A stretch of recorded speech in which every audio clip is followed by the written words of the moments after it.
निम्नलिखित में से कौन संघ कार्यकारिणी का संवैधानिक प्रमुख होता है? मुख्य न्यायाधीश, राष्ट्रपति, उपराष्ट्रपति, प्रधानमंत्री। तो संघ कार्यकारिणी का संवैधानिक प्रमुख राष्ट्रपति होता है। अब यहाँ पे राष्ट्रपति से संबंधित महत्वपूर्ण प्रश्न देखते हैं जो आपके परीक्षा में पूछे जाते हैं। राष्ट्रपति का उल्लेख भारतीय संविधान में आर्टिकल नंबर 53 में दिया गया है और राष्ट्रपति के चुनाव संबंधित आर्टिकल 54 है। राष्ट्रपति अपना त्यागपत्र उपराष्ट्रपति को देता है। और यहाँ पे और प्रश्न देखते हैं। राष्ट्रपति के चुनाव से संबंधित जितने भी विवाद होते हैं वो सर्वोच्च न्यायालय यानी कि सुप्रीम कोर्ट देखता है। राष्ट्रपति के हटाने की प्रक्रिया महाभियोग होती है जो कि आर्टिकल नंबर 61 में आता है। और राष्ट्रपति के पास जो शक्तियां होती हैं वो 352। आर्टिकल 352 कब इम्प्लीमेंट होगा? जब सशस्त्र विद्रोह हो जाए। सशस्त्र विद्रोह में आर्टिकल 352 इम्प्लीमेंट होता है। और आर्टिकल 356 राज्य में संवैधानिक तंत्र विफल होने पर। और आर्टिकल 360 कब लागू होगा? तो वो होगा वित्तीय आपात में, जो कि आर्टिकल 360 वित्तीय आपात के लिए होता है। अभी तक भारत में कभी भी आर्टिकल 360 इम्प्लीमेंट नहीं किया गया है। राष्ट्रपति शासन देखते हैं। अब तक भारत में कुल 3 बार राष्ट्रपति शासन लगाया गया है।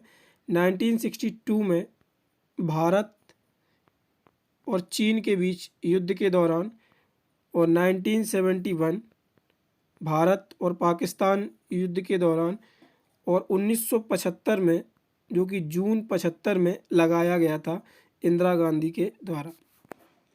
अगला देखते हैं। अगला प्रश्न है, ये प्रश्न आप लोगों की परीक्षा की दृष्टि से बहुत ही महत्वपूर्ण है। ये सारे क्वेश्चन प्रीवियस ईयर क्वेश्चन है जो कि दिल्ली पुलिस में पूछे गए हैं। तो पूरा वीडियो आप लोग बहुत ध्यान से देखें। लास्ट में आप लोगों से एक क्वेश्चन भी पूछा है तो उसका आंसर आप लोग कमेंट बॉक्स में दे सकते हैं। अगला प्रश्न है, निम्नलिखित में से कौन 1925 में राष्ट्रीय स्वयंसेवक संघ के संस्थापक थे? माधवराव, साध्वीराव गोवलंकर, केशव बालीराम हेडगेवार, दीनदयाल उपाध्याय, विनायक दामोदर सावरकर। तो 1925 में जो राष्ट्रीय स्वयंसेवक संघ के संस्थापक थे केशव बालीराम हेडगेवार थे। अब 1925 में राष्ट्रीय स्वयंसेवक संघ के संस्थापक केशव बालीराम हेडगेवार थे। अब स्वयंसेवक संघ के बारे में देखते हैं। इसकी स्थापना 27 सितंबर 1925 को हुई। इस राष्ट्रीय स्वयंसेवक संघ का मुख्यालय नागपुर महाराष्ट्र में है।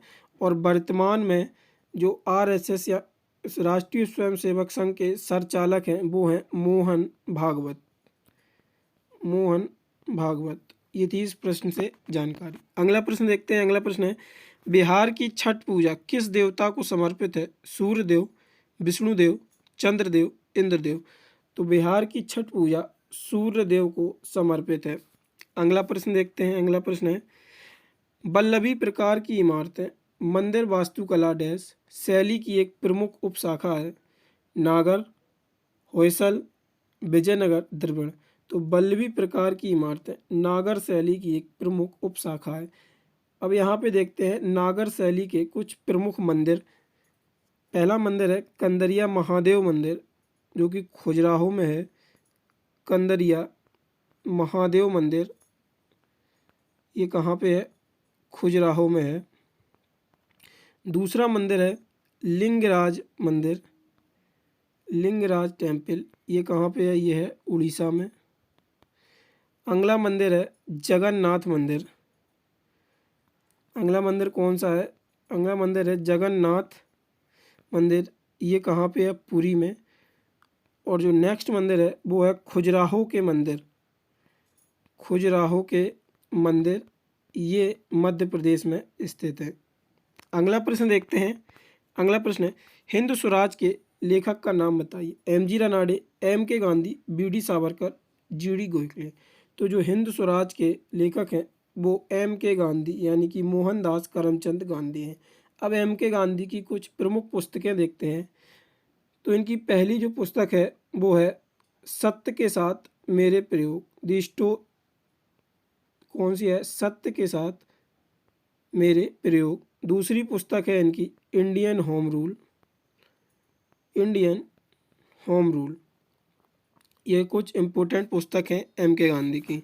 अगला प्रश्न देखते हैं। अगला प्रश्न है प्रसिद्ध भारतीय किशोरी उन्नति हुड्डा निम्नलिखित में से किस खेल से संबंधित है? Table tennis, lawn tennis, squash, badminton. तो उन्नति हुड्डा का बैडमिंटन से संबंधित है। अब बैडमिंटन के कुछ प्रमुख किशोरी देखते हैं। अश्विनी चिनप्पा। अश्विनी चिनप्पा का भी संबंध बैडमिंटन से है। और जयंती हुड्डा, उन्नति हुड्डा और जयंती हुड्डा का भी संबंध बैडमिंटन से है। अगला प्रश्न देखते हैं। अगला प्रश्न है भारत के जनगणना विभाग का प्रमुख निम्नलिखित में से कौन होता है? भारत की जनसंख्या सांख्यिकी महापंजीयक, भारत के महारजिस्टर एवं जनगणना आयुक्त, भारत के सामाजिक आर्थिक सांख्यिकी महानिर्देशक और भारतीय जनगणना महानिर्देशक। तो भारतीय जनगणना विभाग का प्रमुख भारतीय महारजिस्टर एवं जनगणना आयुक्त होता है। अगला प्रश्न देखते हैं। अगला प्रश्न है मध्य प्रदेश के पूर्वी भाग में कौन सा पठार सोन नदी घाटी के दक्षिण में स्थित है? रीवा पन्ना, रीवा, मालवा, बुंदेलखंड। तो पूर्वी भाग में बुंदेलखंड भाग दक्षिण में स्थित है। अगला प्रश्न देखते हैं। अगला प्रश्न है नागलपुरम शहर की स्थापना विजयनगर साम्राज्य के निम्नलिखित में से किस राजा ने की थी? देवराय प्रथम ने, अच्युत देवराय ने, कृष्णदेवराय ने, देवराय द्वितीय ने। तो नागलपुरम शहर की स्थापना कृष्णदेवराय ने की थी। अगला प्रश्न देखते हैं। अगला प्रश्न है किस मंत्रालय के अंतर्गत सक्षम आंगनवाड़ी शुरू की गई? स्वास्थ्य और परिवार कल्याण मंत्रालय, संचार मंत्रालय और इलेक्ट्रॉनिक और सूचना प्रौद्योगिकी मंत्रालय, महिला एवं बाल विकास मंत्रालय, शिक्षा मंत्रालय। तो सक्षम आंगनवाड़ी महिला एवं बाल विकास मंत्रालय की पहल से शुरू की गई। अगला प्रश्न देखते हैं। अगला प्रश्न है सरकार ने जनवरी 2022 के बजटीय परिव्यय में 7वें प्रोडक्शन लिंक इंसेंटिव योजना सेल बैटरी स्टोरेज पर राष्ट्रीय कार्यक्रम को मंजूरी दी। 20,100 करोड़ की, 21,100 करोड़ की, 19,100 करोड़ की, 18,100 करोड़ की। तो इस प्रश्न का राइट ऑप्शन होगा ऑप्शन नंबर डी, 18,100 करोड़ को लिंक इंसेंटिव प्रोडक्शन स्कीम को सरकार ने मंजूरी दी। अगला प्रश्न देखते हैं। अगला प्रश्न है 82 डिग्री 30 पूर्व देशांतर भारत के लिए क्यों महत्वपूर्ण है? यह भारत का जलवायु पर प्रभाव डालता है, यह भारतीय मानक समय निर्धारित करता है, इस देशांतर के पास इलाहाबाद स्थित है, यह भारत के रीति रिवाजों पर प्रभाव डालता है। तो इस प्रश्न का राइट ऑप्शन होगा यह भारतीय मानक समय निर्धारण करता है। अगला प्रश्न देखते हैं। अगला प्रश्न है वित्तीय वर्ष 2022-23 में आदर्श स्टेशन योजना के तहत विकास के लिए भारत में कितने रेलवे स्टेशनों की पहचान की गई? 1254 की, 1235 की, 1253 की, 1352 की। तो वित्तीय वर्ष 2022-23 में आदर्श स्टेशन योजना के तहत 1253 रेलवे स्टेशनों की पहचान की गई।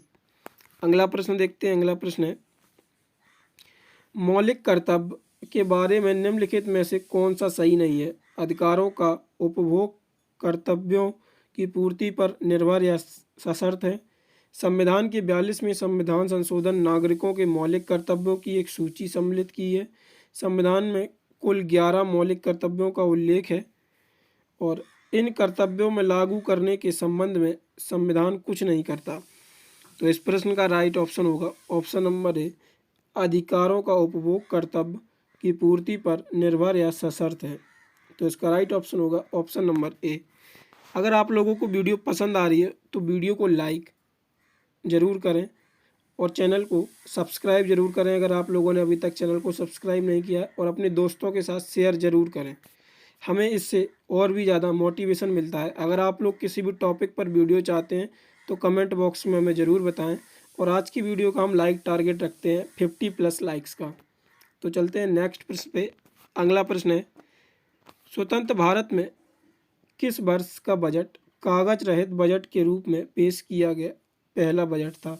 2022-23, 2021-22, 2014-15, 2019-20। तो इस प्रश्न का राइट ऑप्शन होगा ऑप्शन नंबर बी, 2021-22 का बजट कागज रहित बजट था, जो कि निर्मला सीतारमण के द्वारा पेश किया गया था। अगला प्रश्न देखते हैं। अगला प्रश्न है, भारत के संविधान में किस संशोधन के अंतर्गत वस्तु एवं सेवा कर लगाया गया था? 103वें, 99वें, 101वें और 97वें। तो इस प्रश्न का राइट ऑप्शन होगा 101वें संविधान संशोधन के द्वारा अंतर्गत वस्तु एवं सेवा कर लगाया गया, जीएसटी। अगला प्रश्न देखते हैं। अगला प्रश्न है, 1977 की औद्योगिक नीति के अनुसार नगरों में जनसंख्या के कितने दहलीज स्तर सुनिश्चित किए गए जिससे लघु क्षेत्र स्थापित किए जा सकें? 30,000 से कम, 20,000 से कम, 50,000 से कम, 40,000 से कम। तो इस प्रश्न का राइट ऑप्शन होगा ऑप्शन नंबर सी, 50,000 से कम। अगला प्रश्न देखते हैं। अगला प्रश्न है, डिमसा डैश राज्य में किए जाने वाला एक लोक नृत्य है? राजस्थान, असम, आंध्र प्रदेश, पंजाब। तो इस प्रश्न का राइट ऑप्शन होगा आंध्र प्रदेश। डिमसा लोक नृत्य आंध्र प्रदेश का है। अगला प्रश्न देखते हैं। अगला प्रश्न है, सकल राजकोषीय घाटा और शुद्ध ब्याज देनदारियों के बीच के अंतर्गत के नाम डैश से जाना जाता है? राजकोषीय घाटा, बजट घाटा, सकल प्राथमिक घाटा, राजस्व घाटा। तो इस प्रश्न का ऑप्शन होगा सकल प्राथमिक घाटा, राजकोषीय घाटा और शुद्ध ब्याज देनदारी के बीच के अंतर को जाना जाता है। अगला प्रश्न देखते हैं। अगला प्रश्न है, जुलाई 2022 में गुजरात के गांधीनगर में आयोजित डिजिटल इंडिया वीक का विषय क्या था? Local to vocal, catalysing new India techade, आत्मनिर्भर स्टार्टअप इकोसिस्टम और भारत का डिजिटल स्टार्टअप। तो इस प्रश्न का राइट ऑप्शन होगा कैटलाइजिंग न्यू इंडिया टेकेड। अगला प्रश्न देखते हैं। यहाँ से आप लोगों को 5 प्रश्न कंप्यूटर के होंगे, इसके बाद फिर स्टैटिक जीके के प्रश्न। इस प्रैक्टिस सेट में टोटल 30 क्वेश्चंस हैं, जिसमें 5 क्वेश्चन आप लोगों के कंप्यूटर के हैं, जो कि दिल्ली पुलिस में 10 नंबर का कंप्यूटर आएगा और 50 नंबर की जीएस आएगी, जिसमें करंट अफेयर 10 से 12 नंबर का आएगा। तो इसमें प्रैक्टिस सेट ये आपका फुल प्रैक्टिस सेट है, तो पूरा वीडियो बहुत ध्यान से देखें। बाकी के अभी तक मैंने 2 प्रैक्टिस सेट करा दिए हैं, उनका लिंक आप लोगों को डिस्क्रिप्शन में मिल जाएगा, आप लोग वो भी वीडियो देख सकते हैं। तो प्रश्न पे चलते हैं। व्यू टैब पर जाने के लिए MS एक्सेल 2010 में डैश का उपयोग किया जाता है? Alt+N का, Alt+1 का, Alt+A का और Alt+W का। तो इस प्रश्न का राइट ऑप्शन होगा Alt+W का MS एक्सेल 2010 में व्यू टैब देखने के लिए प्रयोग किया जाता है। अगला प्रश्न देखते हैं। अगला प्रश्न है, जब आप MS एक्सेल 2010 वर्कशीट में G3 से लेकर, ये G3 होगा, G3 से लेकर B3 और G9 सेल की रेंज को सिलेक्ट करते हैं तो नेम बॉक्स में क्या प्रदर्शित होता है? G3, G9, B9, B3। तो जो नेम बॉक्स में प्रदर्शित होता है वो होता है B3। अगला प्रश्न देखते हैं। अगला प्रश्न है, MS वर्ड 2010 में बाईं ओर एक कैरेक्टर को हटाने के लिए किस शॉर्टकट की का उपयोग किया जाता है? Back space, control back space, control delete, shift delete. तो इसमें बैक स्पेस का प्रयोग किया जाता है। अगला प्रश्न देखते हैं। अगला प्रश्न है, डॉटेड डेसिमल नोटेशन में IP संस्करण 4 एड्रेस के बिल्कुल डैश डॉट चिन्हों का उपयोग करके दर्शाया जाता है? 1, 3, 5, 4। तो इस प्रश्न का राइट ऑप्शन होगा ऑप्शन नंबर डी, 4। अगला प्रश्न देखते हैं। एक डैश वेब पेज और संबंधित सामग्री का ऐसा संग्रह होता है जिसे किसी सामान्य डोमेन नाम से पहचाना जाता है और कम से कम किसी एक वेब सर्वर पर पब्लिश किया जाता है? ईमेल, वायरस, इंस्टेंट मैसेंजर और वेबसाइट। तो इस प्रश्न का राइट ऑप्शन होगा ऑप्शन नंबर डी, वेबसाइट। अगला प्रश्न देखते हैं। अगला प्रश्न है, निम्नलिखित में से कौन एक वर्ड प्रोसेसर नहीं है? MS वर्ड, नोटपैड, वर्डपैड और वर्डप्रेस। तो वर्ड प्रोसेसर इनमें से वर्डप्रेस नहीं है, बाकी की ये तीनों ऑप्शन वर्डप्रेस हैं, MS वर्ड, नोटपैड और वर्डपैड। अगला प्रश्न देखते हैं। अगला प्रश्न, लावड़ी किस राज्य का लोकप्रिय नृत्य है? उत्तर प्रदेश, हरियाणा, उड़ीसा, महाराष्ट्र। तो इस प्रश्न का राइट ऑप्शन होगा ऑप्शन नंबर डी, महाराष्ट्र। लावड़ी नृत्य महाराष्ट्र से संबंधित है। अगला प्रश्न देखते हैं। अगला प्रश्न है, भारत में ग्रीष्म वर्षा ऋतु से शुष्क सर्दियों की स्थिति में संक्रमण का मौसम मानसूनी उत्तरी मैदानों से हटकर देश के दक्षिणी भाग में प्रवेश करता है। ये कब प्रवेश करता है? मार्च और मई में, जनवरी फरवरी में, अक्टूबर नवंबर में, जून जुलाई में। तो इस प्रश्न का राइट ऑप्शन होगा ऑप्शन नंबर सी, अक्टूबर नवंबर में ये प्रवेश करता है। अगला प्रश्न देखते हैं। अगला प्रश्न है, ह्यूम ने भारत के निम्नलिखित में से किस वायसराय से भारतीय राष्ट्रीय कांग्रेस के पहले अधिवेशन की अनुमति ली थी? Lord Dufferin, Lord Curzon, Lord Elgin, Lord Ripon. तो इस प्रश्न का राइट ऑप्शन होगा Lord Ripon. A O Hume Congress का संस्थापक था, जो कि 1885 में इसकी संस्थापना हुई थी। अगला प्रश्न देखते हैं। अगला प्रश्न है, नई जनता पार्टी सरकार द्वारा डैश पंचवर्षीय योजना के पूरे होने से 1 साल पहले उसे समाप्त कर दिया गया था। छठी, सातवीं, पाँचवीं, चौथी। इस प्रश्न का आंसर आप लोग कमेंट बॉक्स में दीजिएगा। अगर आप लोगों को वीडियो पसंद आई हो तो वीडियो को लाइक, और अभी तक आप लोगों ने चैनल को सब्सक्राइब नहीं किया है तो चैनल को सब्सक्राइब जरूर करें। अगर आप लोग इन प्रश्नों का ऑनलाइन टेस्ट देना चाहते हैं तो डिस्क्रिप्शन में मैंने वेबसाइट का लिंक दे रखा है, वहाँ से आप लोग इन प्रश्नों का ऑनलाइन टेस्ट दे सकते हैं। धन्यवाद।